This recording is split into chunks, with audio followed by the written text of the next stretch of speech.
Hey guys, Kirsty Layton here. I just wanted to come in here and kind of talk to you guys. I'm doing a video obviously for the Lion's Den once a week as a moderator to kind of go over some topics, normal life stuff. I have chosen the topic of addiction this week because I just want to talk to you guys a little bit about a story that nobody likes to talk about. I want to talk to you guys about solutions, recovering options, stuff like that, because as humans, we how can I say it? We struggle with finding outlets. We struggle with finding people that are like us. So I'm just gonna talk to you a little bit about my story and exactly what I went through. Okay, so I'm Kirsty. Obviously, I'm a moderator for the Lion's Den on Facebook. If you guys haven't found that group, you guys are missing out. I'm telling you. So a little bit about what I want to really talk to you guys about is my story, where I came from. It might be a little emotional for me just because I know it's a testimony. A lot of people have either survived or are currently going through or haven't survived yet. And so here's my story. I started inhaling, I think is what was my first little situation. I inhaled gas, air freshener, anything like that was pretty much going to get you intoxicated. And then I started smoking cigarettes, like that basic little 13-year-old stuff. And then from there I started smoking weed. And it was like all because like I have an older sister and she has her friends and that's what they do. And so it was like something cool that I would try to join them with, just like out of acceptance, to kind of follow my sister, because my mom was also an addict and she always wanted us gone. And so the rule was if my sister wanted to hang out with her friends, then I had to join them. I had to take myself with my sister everywhere she went, or else there was a huge fight. And my sister hated it, and she hated my mom for it, and she hated me for it. But long story short, it happened, and like now we're really, really good friends. But a little bit about my story was obviously I grew up in addiction. My dad was in federal prison. My mom did federal prison time. I was with when my mom got out of prison, me and my sister actually had to go live with her, and so she was in a halfway house, and so that's pretty much how I had to reintroduce myself to my mom, is by her being in a home, like a halfway house, and us having to join that whole relationship, not by want. I think that the home that we had was it was stable, it was family oriented. We had hot meals every day. We had Sunday family time. All of our holidays were spent together, and family was huge. And so I just remember when my mom got out of federal prison and my stepmom and my dad decided that it was time for us to go live with my mom. I just remember that fear, that family orientation, tradition, organization, the care and concern, all that was going to disappear. And I knew that even at such a young age. I think I was 7 when my mom first got out. So house to house, school to school, friend to friend, mom had boyfriend to boyfriend. I mean, it was chaos, it was hell, and I remember just complete turmoil, and we never had anything stable. With that all being said, we are responsible for our actions, yes, but we also we follow guidance, and if you're not taught or have the right guidance, then obviously you're going to struggle.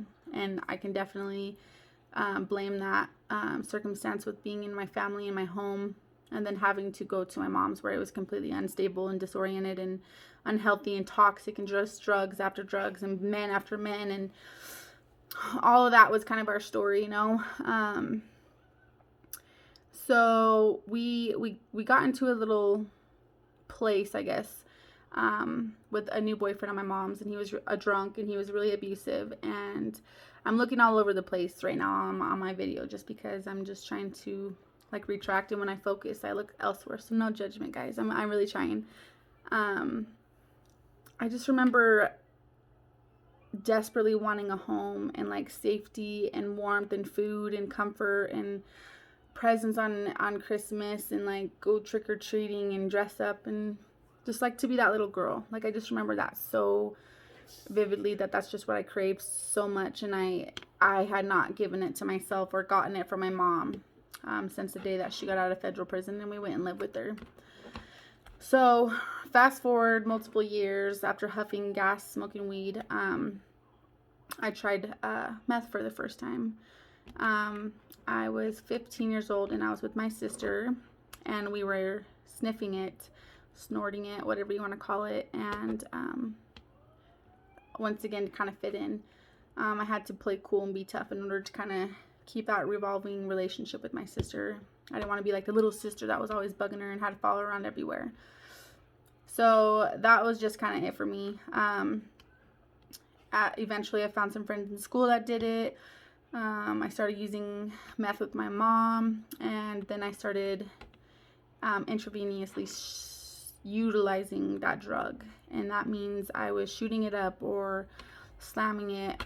So yeah, it was pretty rough. I was in juvenile detention centers and juvenile recovery programs, and it just was like so pointless, because at that point I had already lost all focus on what normal life was, where I was supposed to be, at what age I was supposed to acting how, and it was just a rough ride, like that's where I really developed like a hate for myself, and insecurity.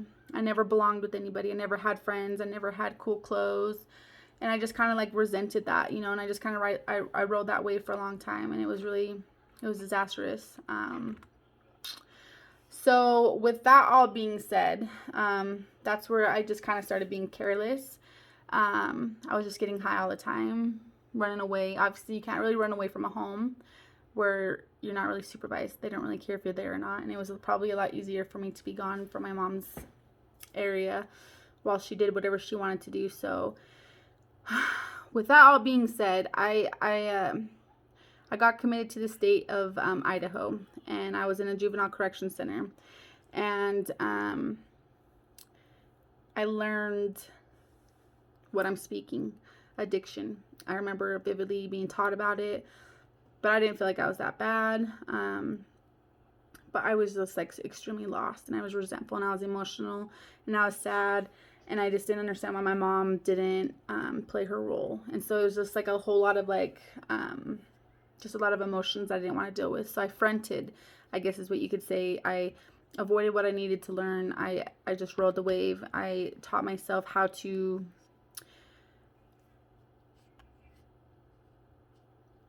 survive. Survive is a good word. I taught myself how to survive, how to fake the funk, maneuver the system, get out, and which I did.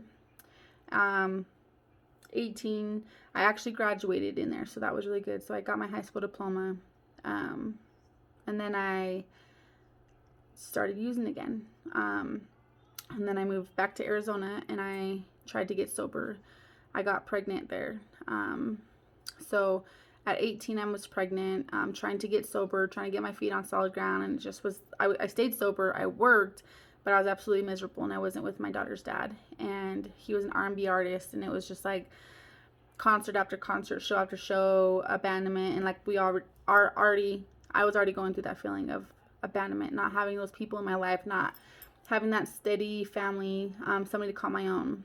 And so I just kind of learned to detach from people.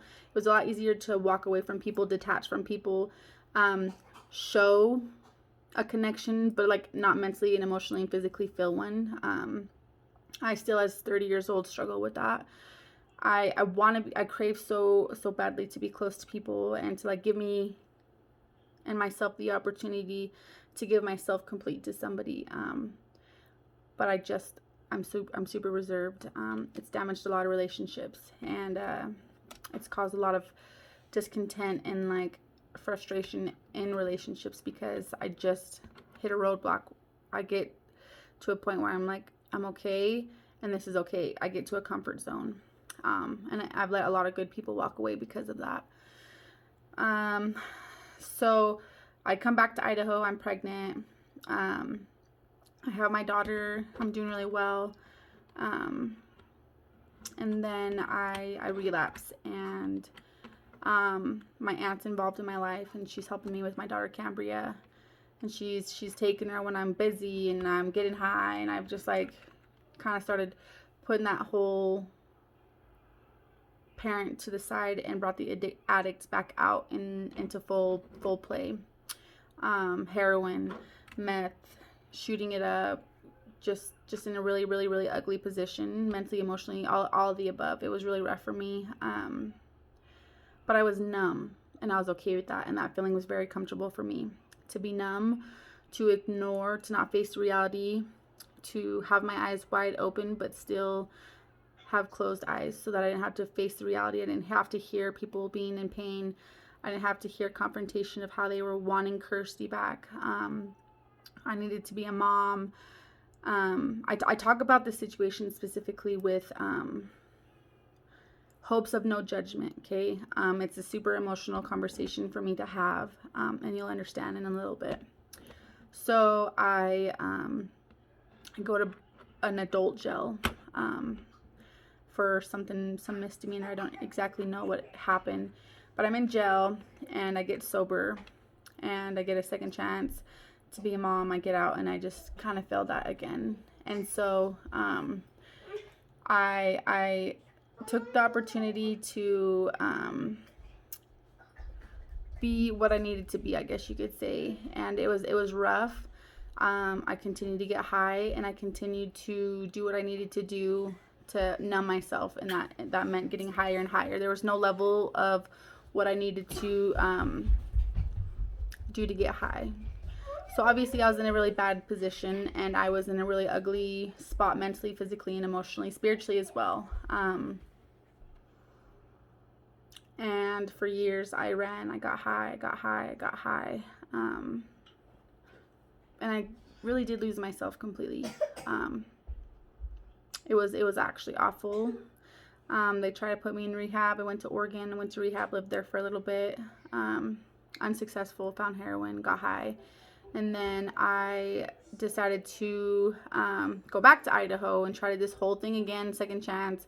And every time as an addict, I thought relationships were unconditional.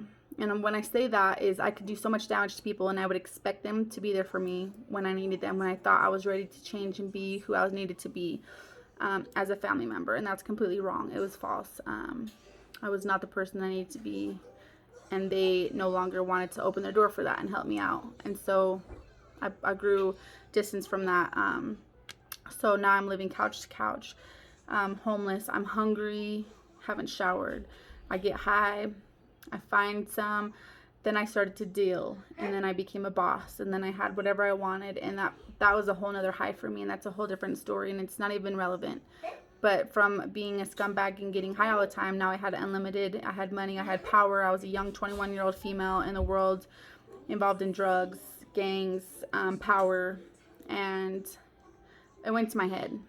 I was untouchable. Well, I get arrested one day, June 22nd, 2011. I just barely came back in from Arizona and trafficking a whole bunch of stuff. I get into Idaho. I drop off. I pick up money. I get high. I drive away. 2 blocks later, I get pulled over. And I just remember when I was sitting in that car before I left that house, and I just was like, I was tired. I just drove from Arizona to Idaho, which is like 18 hours. And I get high the whole way there just so I could stay awake. Or get high all the way there and back to stay awake and to function.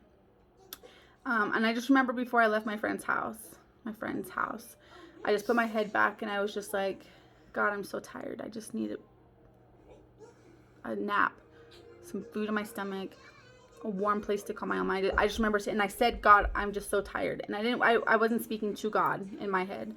I was just like, God, I'm so tired. 2 blocks later, I get pulled over. And I got my charges, trafficking, heroin and meth from border to border, false information, paraphernalia, scales, bags, needles. I mean, I got arrested on 9 different charges.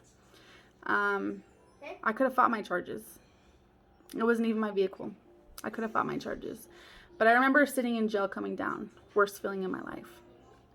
And when I tell you my worst feeling in my life is because then I realized all the damage that I was causing people in my family, my friends, my children.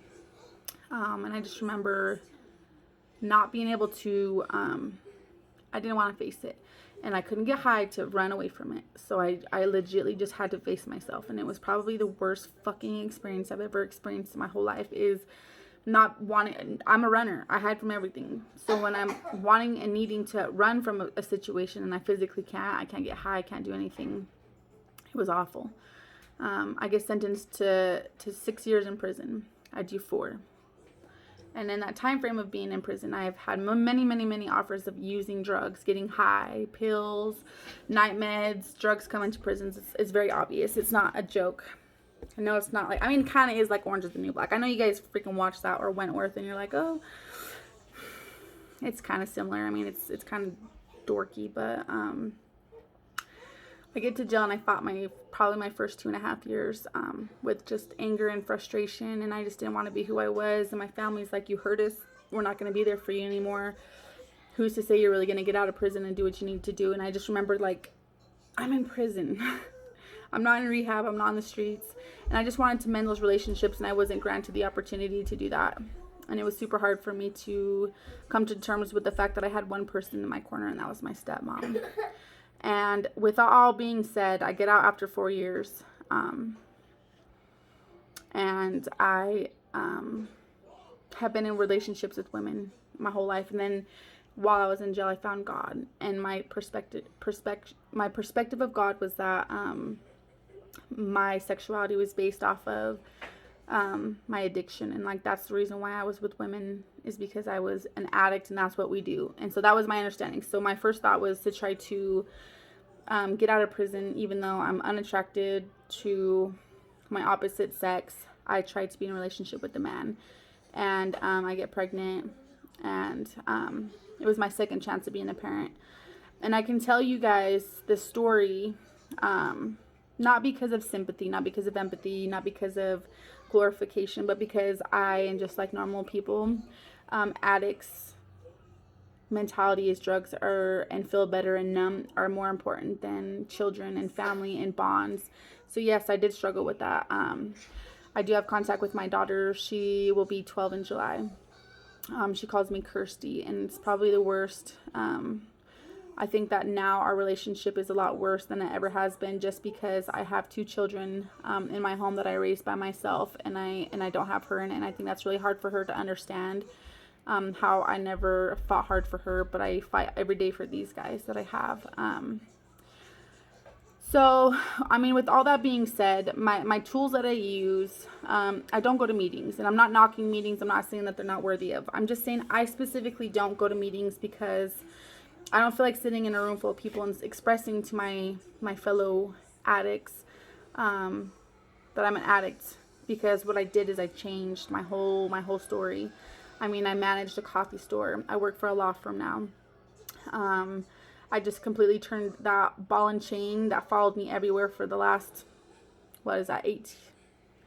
18 years. I let it stop following me, and I just defined myself as a new person, a new story. I gave myself a whole new meaning of life. And yes, a lot of people do know my story just because I'm in the same town that I was active addiction in, but a lot of people I don't associate with. I'm passing by, yes, and like the growth that they see that's the reason why I keep going. Part of the reason why I keep going is because my testimony and my story, it helps people. It changes people's life. It gives people the opportunity to kind of see that clear vision of where they could be, where they have been, where they want to be.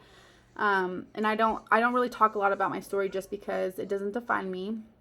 I'm not Kirsty. I'm not an addict. I'm not in recovery from heroin and meth. I'm just Kirsty, and I'm a normal person, and I'm happy, and I'm stable, and I'm healthy, and I give my family my all, and I have really good relationships with everybody, and I just work hard, and I'm just a single mom. I stay home, I do my thing, and I enjoy that. I have a lot of shame and guilt in my heart, and it sometimes just kind of sneaks out of me, and it paralyzes me, and I can just definitely say that it's probably been it's been a rough ride, especially like this last year. There's been a lot of stuff that has happened in my life that I will eventually talk about. But long story short, you guys, like, we do recovery. We do recover. We do survive. We do make it. I'm sorry for such a long video. I just want you guys to kind of understand a little bit about my background. If you guys have any active addiction stories, if you're sober, if you're trying to be sober, if you need help, I'm here. There's no judgment, but I wish you guys all well. I love you all, dude. Peace, love, and harmony, man.